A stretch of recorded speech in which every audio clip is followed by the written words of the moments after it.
Recording in progress.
The meeting is called to order.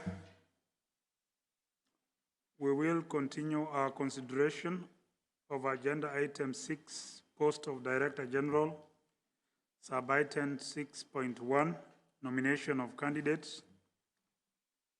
Having completed the initial screening in the private meeting, during which the candidate was found to meet the criteria set out by the Health Assembly in Resolution WHA 6515, we shall now proceed to the interview of the proposed candidate in a public meeting. I shall first give the floor to the representative of the Office of the Legal Counsel to provide some clarifications on this stage of the process. Dr. Granziera, you have the floor. Thank you, Chair. Through decision EB 146/22, the Board decided that the interview will last no more than 60 minutes and will be divided between an oral presentation of no more than 20 minutes on the candidate's vision for the future priorities of the organization, with an analysis of the current problem facing it and suggestions as how those should be addressed, and a question and answer session of no more than 40 minutes. However, if there are insufficient questions to fill the allotted time, the candidate may make additional statements until the end of the period set for the interview, provided that the total time of 60 minutes is not exceeded. Thank you, Chair.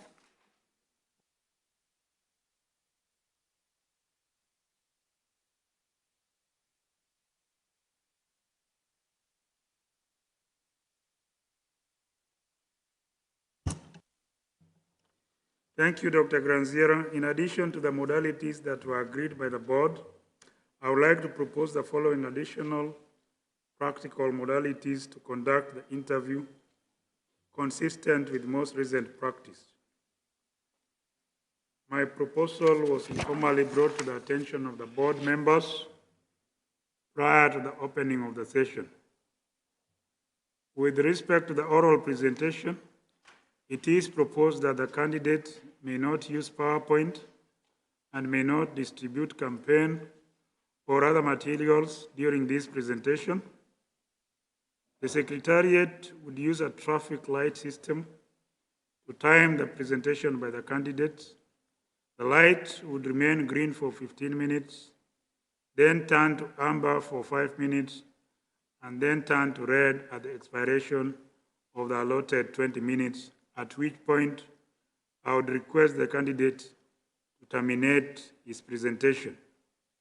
With respect to the question and answer session, it is proposed that each member of the Board would be given a token bearing the name of their member state.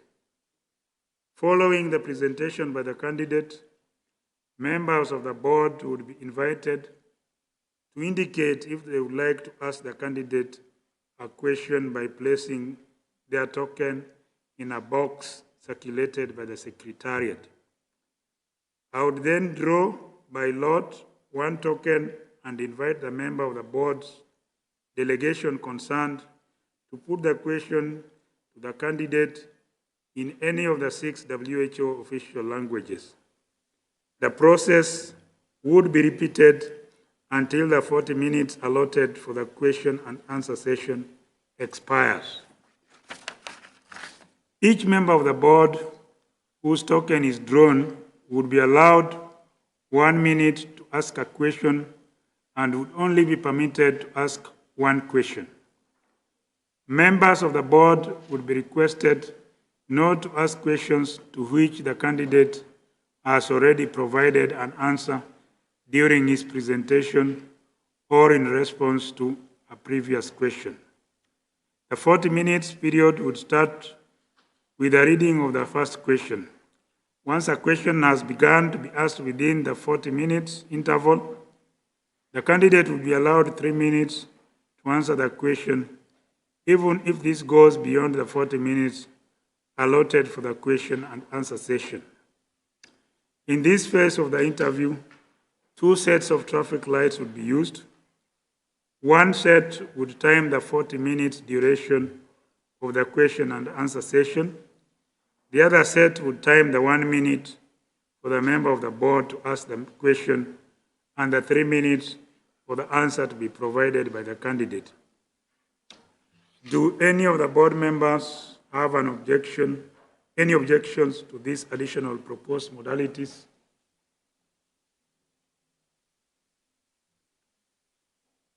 I see none. It is so decided. Let us therefore proceed to the interview. I shall ask the Secretariat to accompany Dr. Tedros to the room and ask the ushers to distribute to each member of the board the token to be used in the process of selecting questions to be asked.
Good morning, Dr. Tedros. I wish to thank you for coming to this interview today.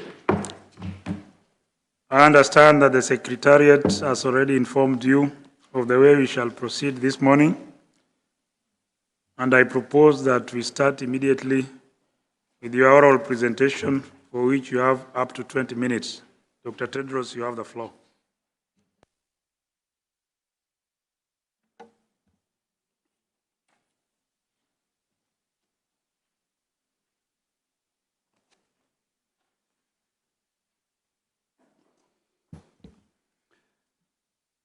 Thank you so much, Chair, Excellency, Chair of the Executive Board, Dr. Patrick Amott, Excellencies, dear colleagues and friends. 5 years ago, you, the Member States, gave me the honor of my life when you placed your trust in me to lead and transform this vitally important global organization. I told you then that my priority was to listen, and that's what I have tried to do. I listened to you about your priorities and ideas and what you expect from your WHO. And I listened to those who know WHO best, our workforce, my colleagues, for their ideas about how to make this organization the best it can be. Those ideas became the basis of the transformation to make WHO an organization that can deliver a measurable difference to health in countries in 6 ways. By the way, I would like to share with you that I continued to listen to our staff every week on Thursdays to listen to their advice and innovative ideas. So the culture has continued. By the way, when I was Minister of Health and Minister of Foreign Affairs in Ethiopia, I used the same thing, listening on Thursdays, to my staff, because listening is the basis. If you listen, then I think the next steps will be okay. And a new strategy, from listening to staff and member states, a new strategy, the 13th General Program of Work, to move us from a focus on outputs to a focus on outcomes, has been developed. New processes to make us more efficient and effective. A new operating model, moving from an organization that's fragmented towards one that's integrated, aligned, and agile. And a new approach to partnerships, moving from risk-averse to risk management. A new approach to financing to move us towards a more sustainable and predictable funding model. And a new culture built on a shared commitment to service, professionalism, integrity, collaboration, and compassion. That was the product of listening to member states and listening to my colleagues, my staff. Then, as you know, 2 years ago, COVID-19 changed everything. But the transformation built on the ideas and energy of our staff had positioned us to respond more rapidly and effectively than to any previous emergency. Let me take a moment to share a story from the beginning of the pandemic that really touched my heart and gave me energy and inspiration. On December 31st, 2019, New Year's Eve, as most of the world was having a party, our WHO colleagues were at work, scanning potential signals as they do 365 days a year. And that's when they saw the first signal about a cluster of cases of viral pneumonia of unknown cause from a website in Wuhan. They didn't say it could wait until the new year because it was a New Year Eve, but they acted immediately, alerting me and others. The next day, January 1st, they didn't take a holiday. They continued to work to verify the signal, and the next day, January 2nd, they confirmed it, triggering the response across the entire organization. They said, we have a new disease, which is serious.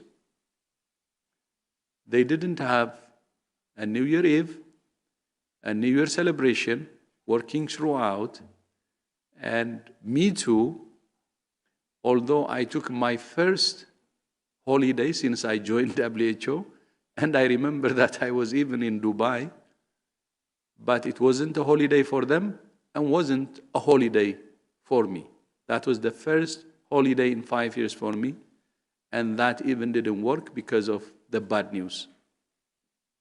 In the days, weeks, and months since then, our staff have continued to energize, humble, and inspire me with their skill, dedication, and commitment to serving and protecting the world's people.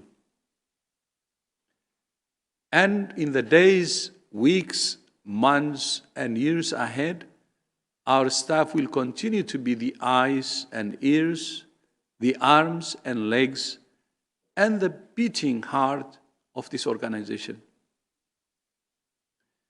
During the pandemic, health and the work of WHO have been discussed around the fire and the kitchen table, as much as around cabinet tables and boardrooms.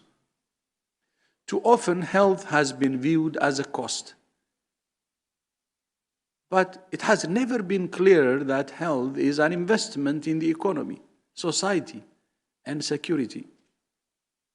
As I outlined in my speech yesterday, my vision for the next 5 years rests on 5 priorities to address the shared challenges we face. I'm sorry if I'm going to repeat what I said yesterday, but these are the same priorities based on the vision. First, a radical shift towards promoting healthy lives and well-being and preventing disease by addressing its root causes. As I said yesterday, the challenge we face is to move towards true health care, not sick care. I repeat, let's move towards true health care, not sick care. That means empowering people to take charge of their own health in the daily decisions they make.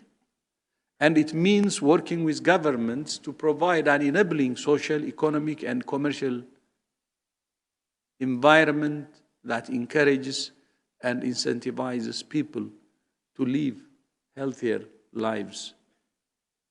Healthier populations can cut disease burden in half, reduce the strain on health systems, increase workforce productivity, and improve lives. The best way forward is keeping our citizens and our people healthy.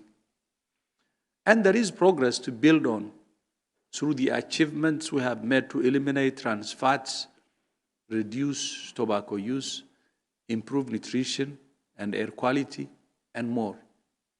Looking forward, my commitment is to strengthen strategic policy dialogue with member states using a whole-of-government approach to provide our best advice on how to make your populations healthier. I will also continue to enhance our focus on the existential challenges of the climate crisis and antimicrobial resistance. Climate change impacts our health most seriously than any other factor. Second, we must urgently reorient health systems towards primary health care at the foundation of universal health coverage. Again, there is progress to build on, including the Astana Declaration on Primary Health Care, and the political declaration on universal health coverage, which all member states endorsed at the UN General Assembly in 2019. I was very happy to have that political support from all heads of states and heads of government. However, we are now facing a shortfall of up to 840 million against our target to see 1 billion more people benefiting from universal health coverage. After decades of progress, COVID-19 led to backsliding on virtually all health indicators, and out-of-pocket health expenses are pushing millions of people back into poverty.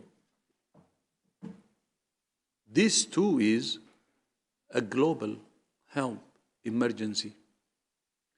We must reverse these trends, but we must also go beyond seeing health merely as a service that governments provide, but as a fundamental human right that's enshrined in the constitution of every nation on earth.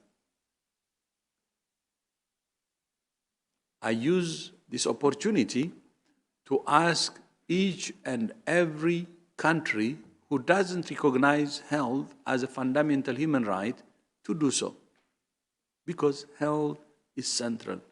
And there should be a commitment by all governments to treat health as a fundamental human right in their constitution. Our new Council on the Economics of Health for All is developing recommendations around innovation-led transformation of our health systems that spur economic well-being. The new WHO Academy will provide millions of people around the world with rapid access to the highest quality learning in health. And I will expand our special program on primary health care, the glue of our triple billion goals, to provide intensive support to all low and lower middle income countries and to be active in all countries. At its heart, primary health care has a commitment to equity. Accordingly, I will enhance our focus on the least served, most marginalized populations. This must include gender equality alongside migrants and refugees and internally displaced people, LGBTIQ+, and indigenous groups. Third, we must strengthen systems and tools for epidemic and pandemic preparedness and response at all levels. Shortly after I took office 5 years ago, we faced a dangerous Ebola outbreak in the Democratic Republic of the Congo. By the way, in the 2 years the Ebola outbreak was raging, I have been there 14 times. And 2 times, actually, I was stuck in a conflict because 17 armed groups operate in North Kivu. Very risky. Despite the difficult environment we faced, WHO and our partners applied the lessons from the West Africa Ebola outbreak and ensured a successful community-based response, integrating the delivery of new vaccines and therapeutics right to the front line. Although some people were telling us that you cannot contain it in DRC, we fought 2 years to contain it there. And I think that's a progress that you should be proud of, because it's this board that actually has decided to strengthen the emergency program. And the Ebola outbreak in DRC is a good example and done based on your guidance. The pandemic has highlighted the challenge we face, that the world was not prepared, and that the global architecture for pandemic preparedness and response is weak and still fragmented. I have focused on not only on strengthening WHO's response capacities at all levels, but also by creating a new division of preparedness within the emergencies program before even the COVID-19 hit. Through the WHO Hub for Epidemic and Pandemic Intelligence, the WHO BioHub system, and the Universal Health and Preparedness Review, we have worked with member states to put in place new initiatives to strengthen global health security, reflecting long-standing mandates from the World Health Assembly. Our new science division with a chief scientist has played a critical role working with the Emergencies Program in accelerating research and development of COVID-19 health tools. The Division of Drug Access, Vaccines and Pharmaceuticals pre-qualified 10 COVID-19 vaccines last year. The Division of Data and Delivery for Impact is helping estimate COVID-19 mortality and to develop the Universal Health and Periodic Review. And we have taken several steps towards enhancing local production of high-quality vaccines and medicines to enhance health security and universal health coverage. The decision of member states at the special session of the World Health Assembly special session to move forward on a new binding accord between nations on pandemic prevention, preparedness and response is a giant historical stride forward. I will continue to urge leaders to act with ambition so that negotiations are swift and we are ready to respond to the inevitable next disease X. Fourth, we need to accelerate progress towards the SDGs through science and innovation, data and delivery, and digital tools. Whether we like it or not, the way forward is smart and connected. No generation in history has had more powerful tools to promote health and prevent disease, to deliver innovative health products and services in new ways, and to prepare for, prevent, detect, and respond rapidly to outbreaks and epidemics. But we also face a huge challenge to ensure equitable access to the fruits of science and innovation so they don't become another reason more people are left behind. This is the equity issue which I have been talking about for a long time. That's why strengthening data and health information system in all countries is essential to measure progress and identify gaps. I will continue to strengthen our work in science and innovation, including a greater focus on the impact of our now digitized and living guidance and the scaling of innovations to accelerate progress. And I will continue to expand our work on data and delivery, working with member states to strengthen data systems and increase capacity to identify and monitor progress. Fifth, we must strengthen WHO's leading role at the center of the global health architecture. Leadership in the global health architecture is core to the work of a Director General. Through the SDG 3 Global Action Plan, the Access to COVID-19 Tools Accelerator, and new partnerships across civil society, the private sports and technology, we're reaching people WHO has not reached before with life-saving messages. A strong WHO at the center of the global health architecture prevents fragmentation and improves value for money, not only for your investments in WHO, but in the entire global health ecosystem. As part of the transformation, we developed our first investment case, held our first partner forum, set up the WHO Foundation, increased core voluntary contributions, and introduced thematic funding. This shift has given us the flexibility to move money where it can have the most impact and to better implement the priorities member states set out in the program budget.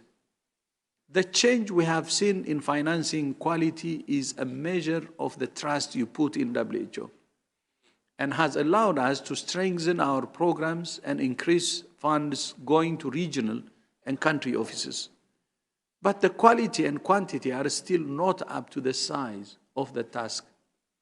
WHO's future success will depend on your support for the proposals of the Working Group on Sustainable Financing to raise assessed contributions to 50% of our budget by 2028-2029, and to supplement our program budget process with a replenishment model. I ask you to support these recommendations. On my first day at WHO as Director General, I said our greatest asset was our staff. We have focused relentlessly on making WHO a better place to work. Going forward, we will continue to build an organization that attracts and retains the best talent from around the world. I am proud of the gender and geographic balance of my leadership team at headquarters, and I remain committed to improving gender balance and diversity at all levels of the organization. During the past year, I have been horrified by reports of sexual exploitation and abuse during the response to the Ebola outbreak in the Democratic Republic of the Congo. Maybe if you give me 1 minute, Your Excellency, I would be happy to cover just few